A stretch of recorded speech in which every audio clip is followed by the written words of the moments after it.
नमस्कार जय जगन्नाथ आम चैनल को आपण मानकु बहुत बहुत स्वागत। सांग माने अपराजिता जी केबे भी हारी न थाए बा जहार केबे भी पराजय होई न थाए एवं एहार अन्य एक नाम हेउछि नीलकंठ जहा शिवंकर एक नाम अटे। अपराजिता माता दुर्गांकर मध्य एक नाम अटे। एणु नीलकंठ शिवंक नाम। एणु एही अपराजिता फूलटी शिव एवं शक्तिंकर स्वरूप होइथाए। एणु एहा अत्यंत गुणकारी एवं चमत्कारी होइथाए। एही अपराजिता भारतर सबु जगारे देखिबाकू मिलिथाए। काश्मीर ठारू कन्याकुमारी पर्यंत सबुठारे देखिबाकू मिलिथाए एवं सबु ऋतुरे मध्य देखिबाकू मिलिथाए। एही अपराजितार किछि प्रयोग द्वारा मनुष्यर दुख दुर्दशा दूर हेबा सहित धन एवं ऐश्वर्यर अधिकारी मध्य होइथाए। तेबे एही अपराजितार प्रयोग किपरि करा जाए, एहार फायदा कौन होइथाए, एही विषय आज मु आपण मानंकु कहिबाकू जाउछि। सेथिपाई भिडियोटी को स्किप न करी शेष पर्यंत निश्चय देखंतु। ता पूर्वरु भिडियो को गोटे लाइक करी चैनल टी को सब्सक्राइब कर दियंतु एवं कमेंट बॉक्स रे श्रद्धा और भक्तिर सह जय मां लक्ष्मी निश्चय लिखंतु। सांग माने जदि आपण धनर समस्या रे सर्वदा विचलित रहुथांती तेबे एही उपाय कले समस्त दुख दुर्दशा दूर हेबा सहित धन एवं सुख समृद्धिर चमत्कार देखिबाकू पाइबे।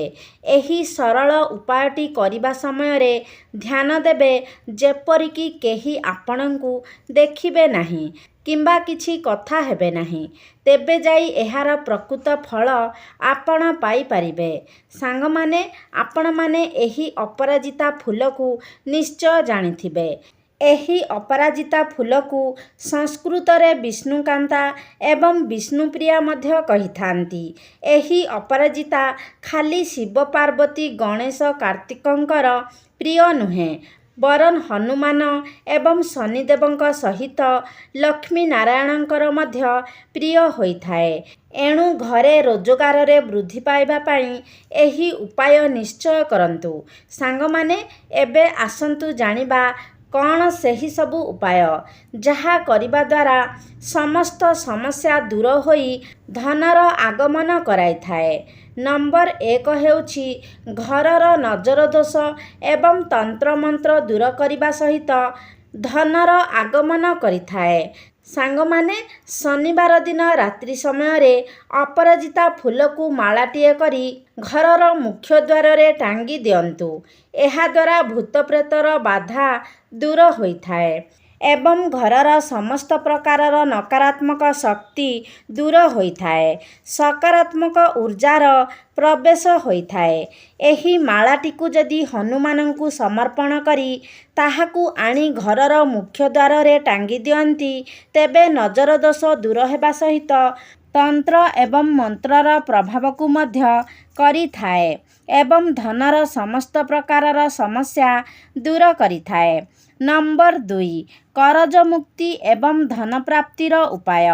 शनिवार दिन किंबा सोमवार दिन रात्रि समय रे एही अपराजिता फूल 5टी तोली कौनसी एक नदी किंबा जलस्रोत रे भसाई दियंतु।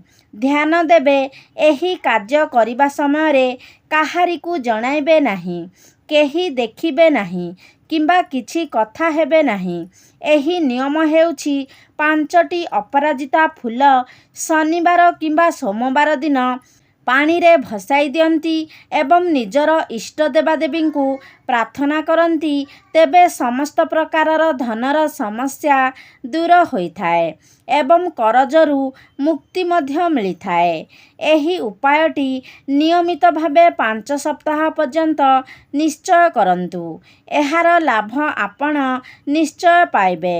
एहा द्वारा खाली धनर समस्या दूर होई न थाए बरन नुआ नुआ कार्यकुशल एवं उन्नतिर समस्त बाट देखा देइथाए। नंबर 3 ମନପସନ୍ଦର ଚାକିରି ପାଇବା ପାଇଁ। ସାଙ୍ଗମାନେ, ଯଦି ଆପଣ ମନପସନ୍ଦର ଏକ ଚାକିରିଟିଏ ଚାହୁଁଥାନ୍ତି, ତେବେ ପ୍ରତିଦିନ ମାତା ଦୁର୍ଗା କିମ୍ବା ମାତା ପାର୍ବତୀଙ୍କୁ 11ଟି ଅପରାଜିତା ଫୁଲ ଅର୍ପଣ କରନ୍ତୁ। ତେବେ ଏହି ମନବାଞ୍ଛା ଆପଣଙ୍କର ନିଶ୍ଚୟ ପୂରଣ ହେବ। ଏହା ନିୟମିତ ରୂପେ କରିବା ଉଚିତ ହୋଇଥାଏ। ଯେଉଁ ପର୍ଯ୍ୟନ୍ତ ଆପଣଙ୍କର ମନସ୍କାମନା ପୂରଣ ନ ହୋଇଛି, ଯଦି କୌଣସି କାରଣରୁ ସବୁଦିନ କରିପାରୁନାହାନ୍ତି, ତେବେ ନବରାତ୍ରିର 9 ଦିନ ପର୍ଯ୍ୟନ୍ତ ନିଶ୍ଚୟ କରନ୍ତୁ। ମା ଦୁର୍ଗା ନିଶ୍ଚୟ ସହାୟ ହେବେ। ଏବଂ ଯଦି ନବରାତ୍ରି ସରିଯାଇଥାଏ, ତେବେ 21ଟି ମଙ୍ଗଳବାର ନିଶ୍ଚୟ କରନ୍ତୁ। ସପ୍ତାହର ପ୍ରତି ମଙ୍ଗଳବାର ଦିନ ଏହାକୁ ନିଶ୍ଚୟ କରନ୍ତୁ। ଏହା ବହୁତ ଲାଭଦାୟୀ ହୋଇଥାଏ। ନମ୍ବର 4, ଧନ ସମସ୍ୟା ଦୂର କରିବା ପାଇଁ, ଉନ୍ନତି ଏବଂ ଚାକିରି ପାଇଁ। ସାଙ୍ଗମାନେ, ପ୍ରତି ଶନିବାର ଦିନ କିଛି ଅପରାଜିତା ଫୁଲକୁ ନେଇ ହନୁମାନଙ୍କର ଚରଣରେ ଅର୍ପଣ କରନ୍ତୁ ଏବଂ ସେହି ଫୁଲରୁ ଗୋଟିଏ ଫୁଲ ଆଣି ନିଜ ପାଖରେ କିମ୍ବା ପର୍ସରେ କିମ୍ବା ଭେନିଟିରେ ରଖିବା ଦ୍ୱାରା ଧନର ସମସ୍ତ ସମସ୍ୟା ଦୂର ହୋଇଥାଏ ଏବଂ ମନପସନ୍ଦର ଚାକିରି ମଧ୍ୟ ମିଳିଥାଏ। ନମ୍ବର 5, ଧନପ୍ରାପ୍ତି ଏବଂ ଦୋକାନ ବ୍ୟବସାୟରେ ଉନ୍ନତି ପାଇଁ।